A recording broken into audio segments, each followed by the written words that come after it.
Hello everyone, this is Vindhyavashini and welcome to True IQ classes. I hope you all will be fine. This is the next lecture of chapter Life. So let's start this session with a motivational quote. No, there is no quote today. I have a small mathematic concept for you. Let's go. There are two persons, A and B. A works A square and B works B square. Then total work is A square plus B square. But when A and B comes together, work together and think together, the result is A square plus B square plus twice AB. And twice AB is the collective team spirit. तो आपको पता चल रहा है कि अगर आप अलग अलग काम करते हैं तो रिजल्ट हमें कुछ ऐसा मिलता है, लेकिन अगर आप एक टीम में काम करते हैं तो रिजल्ट आपको क्या मिलता है? एक्स्ट्रा मिलता है, एक्स्ट्रा ऑर्डिनरी रिजल्ट आपको मिलता है। ठीक है, वाई से भी यहाँ पर आप इस फॉर्मूले से आप देख सकते हैं। इस फॉर्मूले से हमें यही सीखने को मिलता है कि अगर हम साथ में मिलकर काम करेंगे, ठीक है, तो वो चीजें क्या होंगी? वो बहुत ही अच्छी, शानदार, बहुत ही बेहतरीन होंगी। ठीक है, तो कोशिश कीजिए कि जहां पर भी है आप एज अ टीम काम करने की कोशिश कीजिए, तो आपका जो रिजल्ट होगा ना वो बहुत ही अच्छे लेवल का होगा। स्फेरिकल मिरर में हम concave mirror and convex mirror को स्टडी करेंगे। तो हम सबसे पहले समझ लेते हैं उसके स्ट्रक्चर को। ठीक है, फोकस क्या है, पोल क्या है, सेंटर ऑफ कर्वेचर क्या है, रेडियस ऑफ कर्वेचर क्या है, ये सब चीजें समझ लेते हैं। तो देखो यहाँ पर जो पहला ये बना है, ये क्या है? ये शेप कैसा है? कॉनकेव। और ये कैसा है? कॉन्वेक्स। ये कॉन्वेक्स मिरर, ये कॉनकेव मिरर। देखो हमारे पास कोई ग्लास का स्फीयर है और उसको हम कट करके एक तरफ पॉलिश कर देंगे, ठीक है, और एक तरफ रिफ्लेक्टिंग सरफेस बना देंगे, तो हमारा वो स्फेरिकल मिरर बन जाएगा।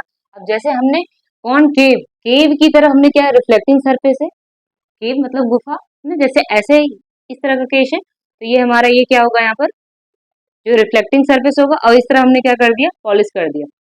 ठीक है, तो ये हमारा कौन सा मिरर हो गया? कॉनकेव मिरर हो गया। और दूसरे केस में भाई हमने जो ये वाला पोर्शन है हमारा, इसको रिफ्लेक्टिंग इस बार बना दिया, और जो ये धसा हुआ पोर्शन है ना, उसको क्या बना दिया? हमने पॉलिश कर दिया। ठीक है, तो वो शेप हमारा कैसा हो जाएगा? कॉन्वेक्स। ये हमने ये दिखाया है डॉटेड से कि ये किसी स्फीयर का पार्ट है, ग्लास स्फीयर का पार्ट। ठीक है, अब ग्लास जो स्फीयर होगा उसको सेंटर होगा, तो वो सेंटर, इस जो मिरर है ना, इस मिरर का क्या कहलाएगा? Centre of curvature. और उसका जस्ट हाफ, ये क्या है? मिरर का जस्ट मिड पॉइंट, वो क्या होगा? पोल। इसमें भी ये पोल, इसमें ये सेंटर ऑफ कर्वेचर। ठीक है, और सेंटर ऑफ कर्वेचर और पोल के बीच ये जो डिस्टेंस है, इसको क्या बोलते हैं? Radius of curvature.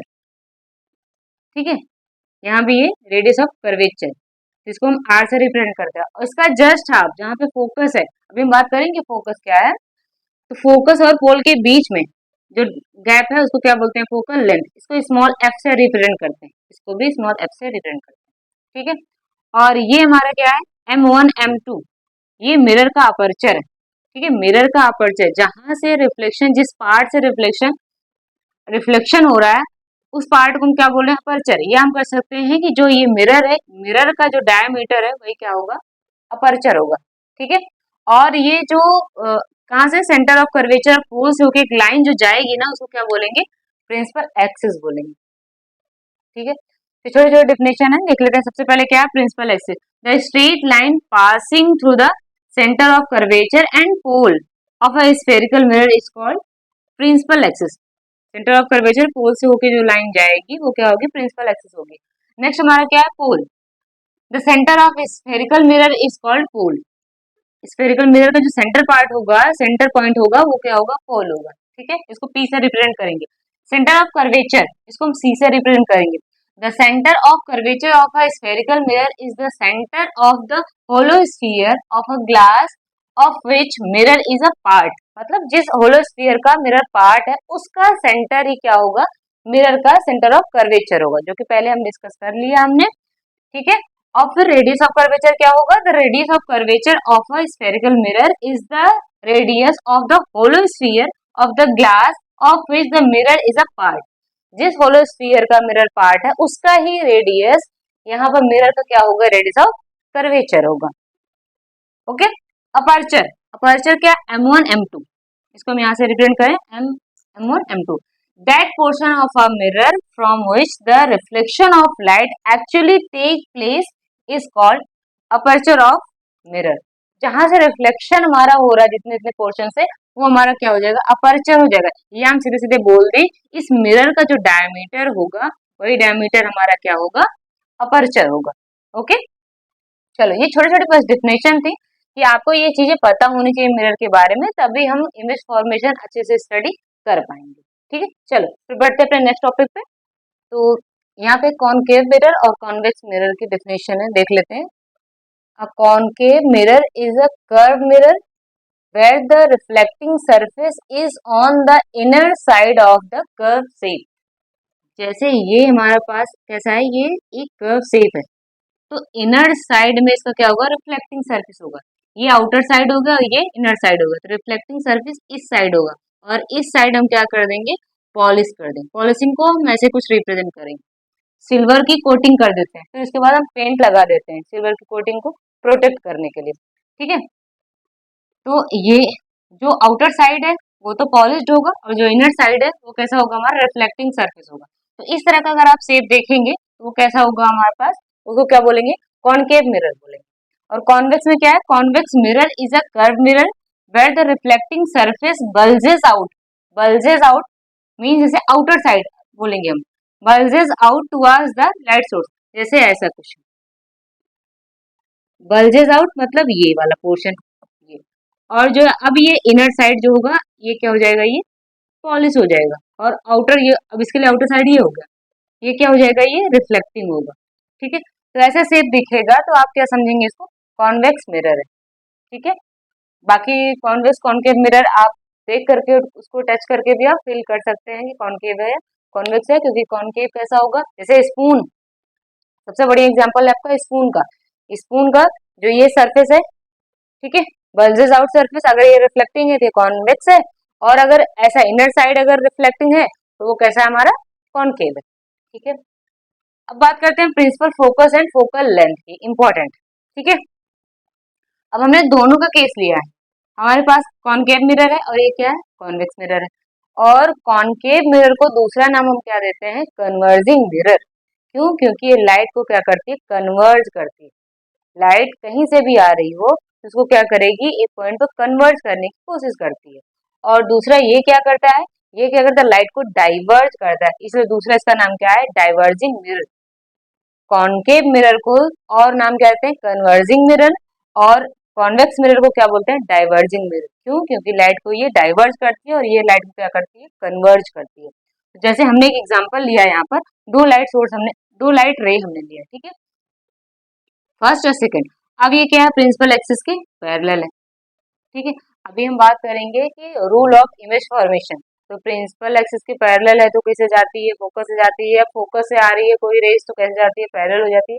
वो सारी चीजें हम डिस्कस करेंगे, फोर रूल्स हैं वो आगे हम डिस्कस करेंगे। ठीक है, अभी के लिए बस आप ये समझो, कोई रे आ रही है पैरेलल, कहीं इनफाइनाइट से कहीं से आ रही है, तो ये क्या करेगी, अब इसका इसका नेचर कैसा, कन्वर्ज करने का, ये लाइट को क्या कर देती है, कन्वर्ज कर देती है। और जहां जिस पॉइंट पर लाइट रे मीट करेंगे उसी पॉइंट को हम क्या बोलेंगे, फोकस बोलेंगे। कन्वर्जन के बाद जहां जिस पॉइंट पे ये मीट करेंगी लाइट रे, उसी को हम फोकस पॉइंट बोलेंगे। ठीक है, और इसमें भी देखेंगे कि लाइट रे, देखो पैरेलल लाइट रे आ रही है, और अभी इसका नेचर कैसा है, ये डाइवर्ज करने का नेचर है। ये क्या करेगा, लाइट सोर्स को ऐसे डाइवर्ज कर देगा। तो डाइवर्ज करेगा तो आप देखो आगे कहीं मिलने का तो कोई चांस नहीं है। अगर यहाँ से आप ऑब्जर्व करोगे तो लगेगा लाइट कहीं पीछे से आ रही होगी, और यहाँ से ऑब्जर्व करोगे तो इस ये लगेगा ये लाइट कहीं पीछे पीछे से आ रही होगी। तो दोनों लाइट किसी पॉइंट पर मिलती हुई हमें क्या होंगी, अपीयर होंगी। एक्चुअल में नहीं मिलेंगी पर हमें ऐसा अपीयर होगा, और जहां पर जिस पॉइंट पर अपीयर हो रहेंगे उसी पॉइंट को हम क्या बोलेंगे, फोकस बोलेंगे। किसमें, कॉन्वेक्स मिरर में। तो कॉन्वेक्स मिरर में जो फोकस होता है बिहाइंड द मिरर होता है, और कॉन्केव मिरर में जो फोकस होता है फ्रंट ऑफ द मिरर होता है। अगर फ्रंट में है इसका मतलब ये कैसा है, रियल है, और बैक साइड मिरर की है इसका मतलब ये क्या है, वर्चुअल है।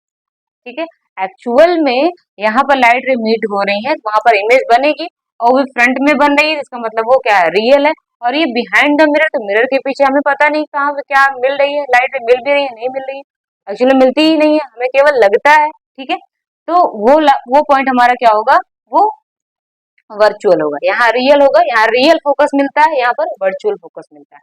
ठीक है, चलो कुछ डेफिनेशन देख लेते हैं।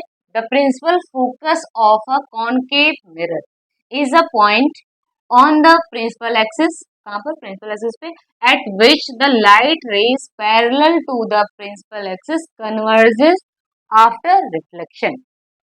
Parallel light ray principal axis पे रिफ्लेक्शन के बाद जहां पर कन्वर्ज करती है उसी पॉइंट को हम क्या बोलते हैं, फोकस।